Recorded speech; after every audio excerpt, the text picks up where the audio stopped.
Guys, അങ്ങനെ മാരുതി സുസുക്കിയും മാറി കഴിഞ്ഞിരിക്കുന്നു. ബെലെനോ ലേറ്റസ്റ്റ് ന്യൂസ് ആയിട്ടുള്ളത് ബെലെനോ BN ക്യാപ്പിൽ 4-star റേറ്റിംഗ് നേടിയെന്നുള്ളതാണ്.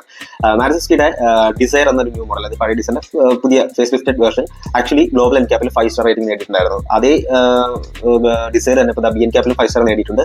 പക്ഷേ ഏറ്റവും കൂടുതൽ ഒരു എക്സൈറ്റഡ് ആക്കിയത് ബെലെനോ അല്ലെങ്കിൽ പപ്പടം എന്നൊക്കെ ഏറ്റവും കൂടുതൽ വിളി കേട്ടിട്ടുള്ള ഒരു മോഡലാണ് ബെലെനോ. ഈവൻ സ്വിഫ്റ്റ് പോലും അത്തരത്തിലുള്ളൊരു വിളി കേട്ടിട്ടില്ല. പക്ഷേ ഈ ഒരു ബെലെനോയുടെ ലേറ്റസ്റ്റ് വേർഷൻ അല്ലെങ്കിൽ പുതിയ വേർഷൻ, ഇപ്പോൾ ഉള്ള ഒരു വേർഷൻ ആക്ച്വലി BN ക്യാപ്പിൽ അത്യാവശ്യം നന്നായിട്ട് പെർഫോം ചെയ്തിട്ടുണ്ട്. അത് 4-star റേറ്റിംഗ് ആണ് ഓവറോൾ നേടിയിട്ടുള്ളത്. അതിന് അഡൽട്ട് സേഫ്റ്റിയിൽ 4-star അതുപോലെ ചൈൽഡ് ഓക്യുപ്പൻസി സേഫ്റ്റിയിൽ 3-star കിട്ടിയിട്ടുണ്ട്. സോ ഈ ഒരു സെഗ്മെന്റിൽ ആക്ച്വലി ബെലെനോയുടെ ഒരു കോമ്പറ്റീറ്റർ ആയിട്ട് വരുന്നത് i20 ആണ്. i20 ആക്ച്വലി ഗ്ലോബൽ എൻ ക്യാപ്പിൽ 3-star റേറ്റിംഗ് മാത്രമേ ഉള്ളൂ.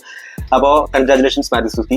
അതുപോലെ തന്നെ ടാറ്റ മഹീന്ദ്ര പോലുള്ള ഇന്ത്യൻ ബ്രാൻഡുകളോട് ഒരുപാട് നന്ദി പറയുന്നത്. കാരണം അവരാണ് സേഫ്റ്റി കസ്റ്റമറുടെ ഒരു എന്താ പറയുക, ഒരു വാഹനം എടുക്കുമ്പോൾ അവർക്ക് ഫസ്റ്റ് കൺസേൺ സേഫ്റ്റി ആയിരിക്കണം എന്നുള്ളൊരു ചിന്ത മുമ്പോട്ട് കൊണ്ടുവന്നത്.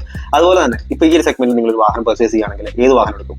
അൾട്രോസ് ഉണ്ട്, 5-star റേറ്റിംഗ് അൾട്രോസ് ഉണ്ട്, അതുപോലെ തന്നെ i20 ഉണ്ട്, അതുപോലെ ബെലെനോ ഉണ്ട്. ഈ 3 വാഹനം അത്യാവശ്യം സേഫ് ആണ്. പിന്നെ കുറച്ച് പിന്നിലുള്ളത് i20 ആണ്. i20ക്ക് 3-star ഉള്ളൂ. അപ്പോൾ നിങ്ങൾ ഏത് വാഹനം പർച്ചേസ് ചെയ്യുന്നു?